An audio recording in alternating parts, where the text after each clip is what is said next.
तो आज का टॉपिक है वित्त विधेयक, फाइनेंस बिल।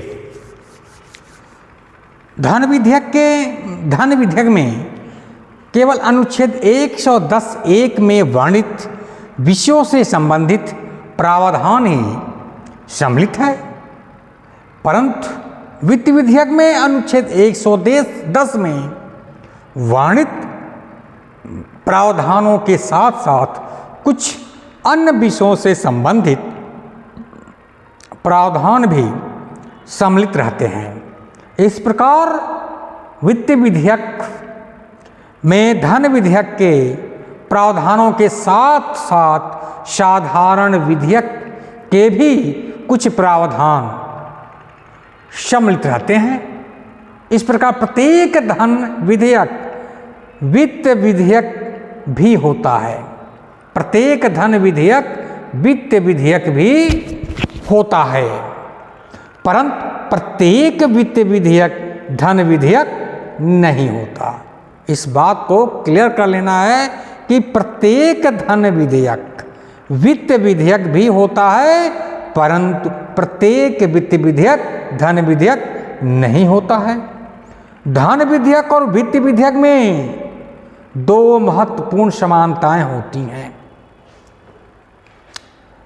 धन विधेयक के बारे में इसके पूर्व मैं वीडियो एक बना चुका हूं। आज का है वित्त विधेयक, और धन विधेयक और वित्त विधेयक में क्या समानताएं होती हैं उसको भी यहां पर समझा जाए। पहला है, धन विधेयक और वित्त विधेयक में दो महत्वपूर्ण समानताएं होती हैं। और क्या है? पहला है, धन विधेयक की भांति वित्त विधेयक भी केवल लोकसभा में ही प्रस्तुत किया जा सकता है, राज्यसभा में नहीं। क्या समानता है? पहली समानता यह है, धन विधेयक की भांति वित्त विधेयक भी सिर्फ लोकसभा में ही प्रस्तुत किया जा सकता है, राज्यसभा में नहीं। दूसरा क्या समानता है? वित्त विधेयक को भी सदन में प्रस्तुत करने के लिए राष्ट्रपति की अनुमति आवश्यक है। पहला समानता है कि वित्त विधेयक को लोकसभा में प्रस्तुत किया जा सकता है, किया जाता है, राज्यसभा में नहीं। दूसरा क्या है? वित्त विधेयक को भी सदन में प्रस्तुत करने के लिए राष्ट्रपति की अनुमति आवश्यक है। ये दो समानताएं हो गई धन विधेयक और वित्त विधेयक की। अब अन्य सभी बातों में वित्त विधेयक एक साधारण विधेयक के समान ही होता है। इन दो के अलावा लोकसभा में प्रस्तुत करना और राष्ट्रपति की सहमति, इसके अलावा अन्य सभी बातें वित्त विधेयक एक साधारण विधेयक के समान होता है। अन्य मामलों में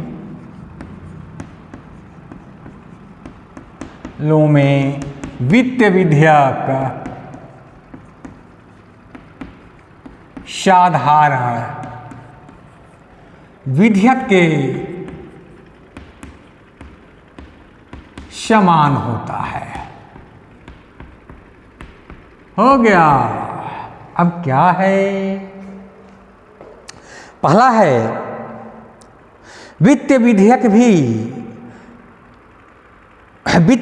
भी साधारण विधेयक की भांति संसद के दोनों सदनों द्वारा पारित होना चाहिए।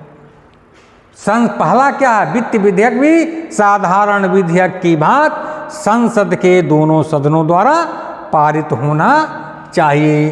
पहला क्या है? संसद के दोनों सदनों द्वारा पारित होना चाहिए। दूसरा क्या है? समान विधेयक की भांति राज्यसभा वित्त विधेयक में भी संशोधन कर सकती है। राज्यसभा वित्त विधेयक में संशोधन कर सकती है समान विधेयक की बात। राज्यसभा वित्त विधेयक में संशोधन कर सकती है। ठीक है, राज्यसभा भी माने समान विधेयक की भांति राज्यसभा वित्त विधेयक में भी संशोधन कर सकती है। तीसरा क्या है, साधारण विधेयक की भांति वित्त विधेयक पर भी जब दोनों सदनों में असहमति होती है तो दोनों सदनों की संयुक्त बैठक बुलाई जाती है।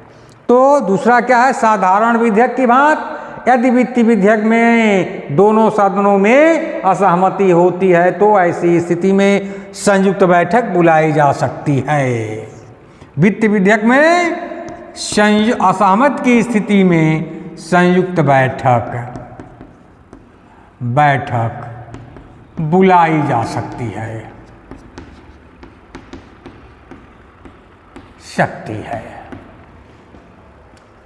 चौथा क्या है, साधारण विधेयक की भांति राष्ट्रपति वित्त विधेयक को भी पुनर्विचार के लिए सदनों को लौटा सकता है। साधारण विधेयक के समान राष्ट्रपति वित्त विधेयक को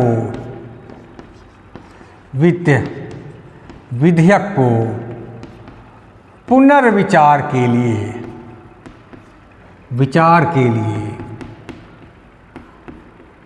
सदन को लौटा सकता है। ठीक है, राष्ट्रपति जो है पुनर्विचार के लिए सदन को वित्त विधेयक को वापस लौटा सकता है। ध्यातव्य है कि वार्षिक वित्त विधेयक में बहुमत से अन्य प्रावधान भी होते हैं, फिर भी इसे धन विधेयक ही माना जाता है, क्योंकि लोकसभा अध्यक्ष द्वारा इसे भी धन विधेयक के रूप में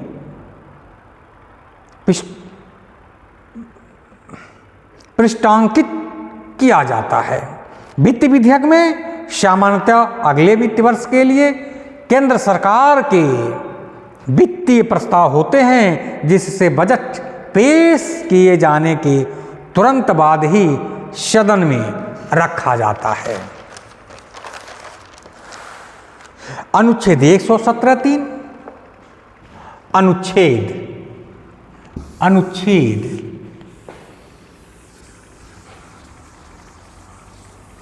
117(3) क्या कहता है भाई? अनुच्छेद 117(3) अनुच्छेद 117(3) के अधीन आने वाले वित्त विधेयक अर्थात भारत की संचित निधि से व्यय का प्रावधान करने वाले वित्त विधेयक को पारित करने के लिए विशेष प्रक्रिया का प्रावधान किया गया है। 117(3) के अधीन आने वाले वित्त विधेयक अर्थात भारत की संचित निधि से व्यय का प्रावधान करने वाले वित्त विधेयक को पारित करने के लिए विशेष प्रक्रिया का प्रावधान किया गया है। यद्यपि यह विधेयक अधिकांश बातों में साधारण विधेयक के ही समान है, परंतु सदन द्वारा ऐसे वित्त विधेयक को पारित किए जाने से पूर्व ऐसे सदन में विधेयक पर विचार करने के लिए राष्ट्रपति की सिफारिश आवश्यक होती है। यद्यपि इसे पेश करने के लिए राष्ट्रपति की पूर्व सहमति आवश्यक नहीं है। अब वित्त विषयक के संबंध में प्रक्रिया क्या है? वित्तीय विषयों के संबंध में प्रक्रिया। वित्तीय विषयों के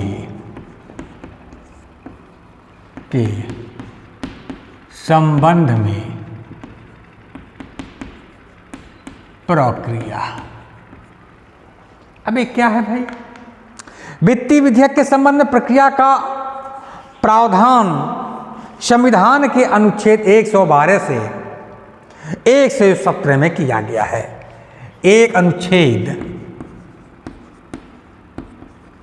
112 से 117 में किया गया है। वित्तीय विषयों के संबंध में प्रावधान जो है अनुच्छेद 112 से 117 में किया गया है। अनुच्छेद 112 में वार्षिक वित्तीय विवरण के संबंध में संसद के दोनों सदनों के समक्ष एक वार्षिक वित्तीय विवरण रखवाएगा। इसमें वित्तीय वर्ष के दौरान भारत सरकार के अनुमानित प्राप्तियों और खर्च का विवरण होता है, जो 1 अप्रैल से प्रारंभ होकर 31 मार्च तक होता है। 2017 तक भारत सरकार के 2 बजट होते थे। 2017 तक जो है भारत सरकार के 2 बजट होते थे। पहला क्या था? रेलवे बजट, और दूसरा क्या था? आम बजट। पहले बजट में सिर्फ रेलवे मंत्रालय का आय व्यय शामिल होता था, जबकि आम बजट में भारत सरकार के सभी मंत्रालयों, सिर्फ रेलवे के आय व्यय को छोड़ करके शेष सभी मंत्रालयों के आय व्यय का विवरण होता है। लेकिन 2017 के बाद से या 2017 में केंद्र सरकार ने रेलवे बजट को केंद्रीय बजट में समाहित करने का निश्चय किया। इसलिए भारत सरकार के लिए केवल एक बजट है, यानी यूनियन बजट। धन्यवाद।